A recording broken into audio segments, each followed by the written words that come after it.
There's a moment in adulthood when you stop asking, "What's wrong with me?" and you start asking, "What if this is simply who I've always been?" I had that moment recently.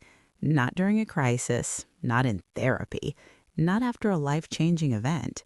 Just me, sitting with a list of introvert traits generated by an AI, of all things, and realizing that I've spent most of my life trying to decode a language I was already fluent in. It felt like finally reading the manual for a machine I've been operating for almost 5 decades, a machine that worked perfectly fine, just differently than the ones around it. And today, I want to walk you through that manual. Not the clinical version, not the 10 signs you're an introvert version, but the lived-in, late 40s, quietly rebellious version. As a child, I always felt slightly out of sync with the world, like a radio tuned half a frequency off, close enough to hear the music, but never quite in harmony with the noise.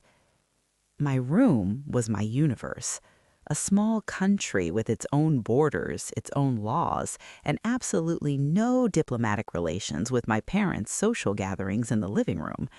Those gatherings felt like standing under a fluorescent light that buzzes just a little too loudly, technically harmless, but deeply irritating. While other kids traveled in packs, I had one close friend at a time. We were inseparable until life separated us, and then I found another one. Never a group, always one. Back then, I thought I was awkward. Now I know I was simply calibrated differently. Fast forward to my late 40s, I'm reading this list of introvert traits, and suddenly my entire life rearranges itself into a pattern that makes sense. Not in a dramatic, I've discovered myself way, more like opening a drawer you've been avoiding for years and realizing everything inside already belongs to you. I wasn't shy. I wasn't insecure. I wasn't too quiet. I was just someone who gets energy from solitude the way some people get energy from applause. And honestly, it's liberating to call things their real names.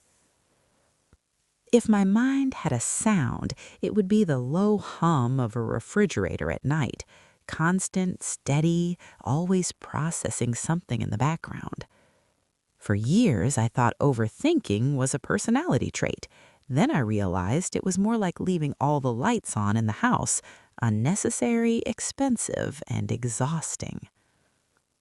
I used to lay in bed analyzing the day like a detective reviewing evidence. What went well, what went wrong, what I should have said, what I shouldn't have said, why this, why that. Eventually, I learned to stop interrogating myself. Not every why needs an answer. Not every scenario needs a plan. Not every mistake needs a punishment. Now, I focus on the present. It's quieter here. I speak less, but when I do, I mean it. My phone calls are short. My texts are clear. If someone says no, I'm already halfway out of the conversation before they start explaining why. Small talk feels like chewing cardboard, technically possible, but deeply unappealing. But meaningful conversations, those I can stay in for hours, as long as the other person is someone I actually care about. Otherwise, I'm mentally reading a book while nodding politely. I don't interrupt. I don't overshare. I don't perform emotions like a theater play. I speak in candlelight, not fireworks. My social circle has always been small, not because I'm antisocial, but because I'm selective. I've done many friendship cleanups over the years, removing the dramatic, the draining, the chronically helpless, the ones who treat your time like an all-you-can-eat buffet. I enjoy one-on-one interactions. I avoid crowds. I shop during business hours. I've never been to a concert, and I moved out of the city partly because I didn't want to share a park bench with strangers. People call it aloof. I call it energy management. I process emotions internally. I don't broadcast them, I don't perform them, and I definitely don't enjoy emotional theatrics.